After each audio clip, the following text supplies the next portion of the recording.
Hey, it's time Skark11 for yapping video about my reactions to this morning's trailer and gameplay footage for Xenoblade XDE, or Xenoblade Cross. I know it's called Cross in Japan, but everyone here calls it X, and I'm not sure if it's ever been officially referred to as X.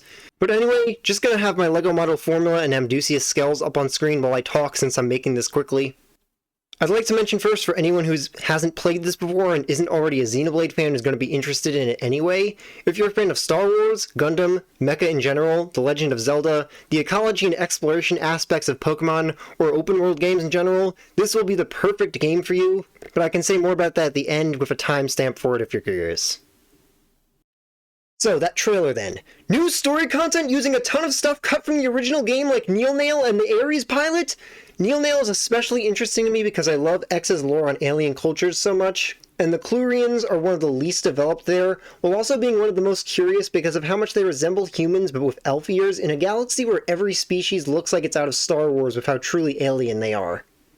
Also insanely hype is that awesome looking new Skell with a jet transformation mode that kind of looks like Junks and Faced Mechon when it's transformed, which I assure you means nothing, but it's just a really cool design.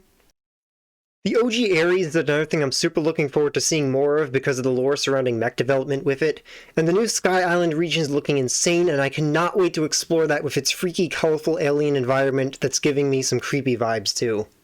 Especially after the disappointment of Tears of the Kingdom Sky Islands, those looked fantastic but had so little to do, and X is the game for having stuff to fill every single corner. Also, Monolith really likes making Sky Islands, huh? Half the Xenoblade games in Tears of the Kingdom have some. I mean, it is just an epic concept with so many possibilities, and I cannot wait to see what they're doing with it this time. For gameplay, the UI is looking so clean and readable now. No more going up closer to the TV screen to see stuff, which was one of the few complaints I had with X. One of the other few complaints was the flight module, and we can still jump now after obtaining the flight module! We won everything! Some simple quality of life stuff like chance art indicators from 1 and a chart for overdrive present when using it like 2 had for its blade combo routes are both really nice conveniences. The level cap is no longer 60, so I'm curious how that's gonna work. Like, maybe it'll still cap out at 60 until post-game and then it uncaps. That would be pretty interesting. I hope the main story missions can get scaled better because they were always way too easy from overdrive and Skells making them a breeze. On top of how underleveled they were for the points that you'd be doing them at. But regardless, we know the level cap now is going up into at least the 80s, so probably going to be 99 like the main trilogy games. Which could mean potentially dozens of hours of new content in a game that already has like 150 hours of content. Visually, everything is looking absolutely insane. The original is almost a whole decade old at this point, and still one of the most jaw-dropping games I've ever seen. The graphic upgrades here make it easily the most beautiful. I can't even imagine how much better it'll be if the leaks of upscaling on Switch 2 are true too. Really interesting new mechanic I saw pointed out that's hard to tell, but it's briefly shown being used and seems to be some kind of meter that recharges one art on demand. If that is what it is, that'll be huge for speeding up early game and Skell combat and add a whole new layer of combat strategy depending on how you charge this meter, so I'm really interested in finding out more about that. Something I was pretty worried about was the map, because lacking a dual screen on the Switch takes away a ton of convenience the Wii U had for maps and menus. But we saw the new map menu, and it looks to work very smoothly and provide the whole world map at once with scrolling like the Zelda games did. So, we traded one convenience for another, which I'm pretty happy with. Then we saw some of the new avatar options. Tie-on hairstyle for male avatars while females get Mithra and Nia hairstyles, which is awesome. I'm definitely going to be using the Mithra one on a lot of avatars. Some of the older hairstyles are missing, so I'm guessing they're still tied to face types because the hair I used on my male avatar was with a different face originally, and I didn't see it here.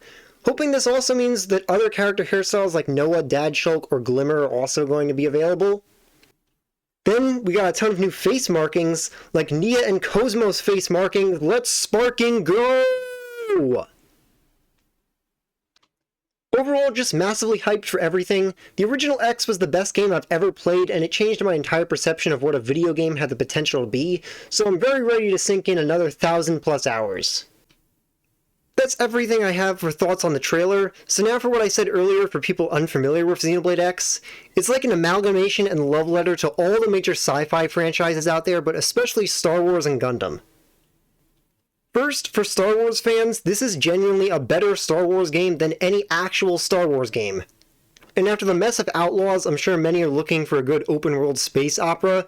There are tons of weapons you can use, from sniper rifles to dual blasters, or just straight up play as a Jedi like I did, which the game calls Galactic Knight, using a lightsaber and drones that simulate Force abilities. There's also battle droids, tons of weird aliens, legally distinct AT-ST walkers, and environments that if you didn't know better, you'd assume from seeing them that they were shots in the prequel movies. For Gundam and mech fans, mechs! You have fully playable mechs that you can walk, fly, and fight in, and they feel so epic to control. You get to equip whatever weapons you want, like an armored core, and a ton of them are pretty clear references to Gundam weapons like funnels. We also got the Giga Drill Break from Gurren Lagann, and probably a ton of others that I can't think of off the top of my head. They aren't nearly as customizable design-wise as in something like Armored Core, but you can do a lot with the color schemes. These LEGO models I've had on screen here are modified versions of just two of the models that you can use in-game, one of which has a unicorn horn, so naturally I built it to resemble the Unicorn Gundam both in-game and in my model. I've also seen people make Ava Unit 1 with it. What really makes the mechs special to me, though, is that sense of actually piloting them, because of how you primarily control a human character and can get in and out of your mechs whenever you want instead of playing as the mech all game. Especially because you can get a view from the cockpit, too. For Zelda fans, if you loved Breath of the Wild and Tears of the Kingdom for their open-world go-anywhere nature and non-linear story, or if you feel they were disappointing because they were too empty, unfocused, and lacking in challenge, this is the game that inspired that and did it all so much better. The game is way bigger than the Hyrule map, but every part of it is packed with actual meaningful things to discover in every corner. Almost every location gets used for some piece of story content, and there's a massive non-linear story that's not just go here and do the same thing for the same reason as those other places.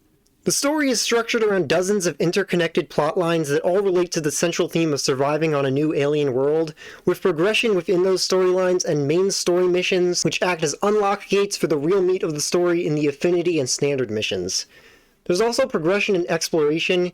You can go almost anywhere from the very start, but as you go through the story you unlock means to travel faster, reach new places, and eventually you can fly to reach anything, including locations in the sky.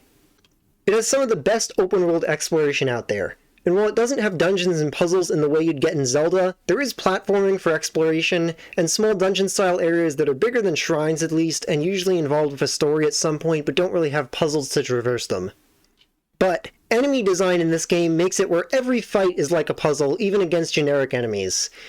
To figure out where you should attack them, what types of attacks to use to hit their weaknesses, how to use the terrain or weather to your advantage, like waiting for it to rain to strengthen electric damage against them. They can also use the terrain and weather to their advantage too, which you have to look out for like in the wild games, but here it's actually relevant to combat instead of just being a fun interaction that doesn't come up too often. And for Pokemon fans of at least certain aspects of it, there's hundreds of monsters here with their own equivalent to a Pokédex for lore, and it's just a gorgeous world to explore and learn about the wildlife. Not relevant to everyone, but since that's what I like Pokemon for, and can't get that gorgeous part from anymore, I thought I'd mention it. And that's everything. I have videos on these LEGO mechs here already if you want to see more of them, and if you have more to add about the appeal of X for fans of other sci-fi and Nintendo series that I didn't think of, leave that in the comments for more to see, and see you next time!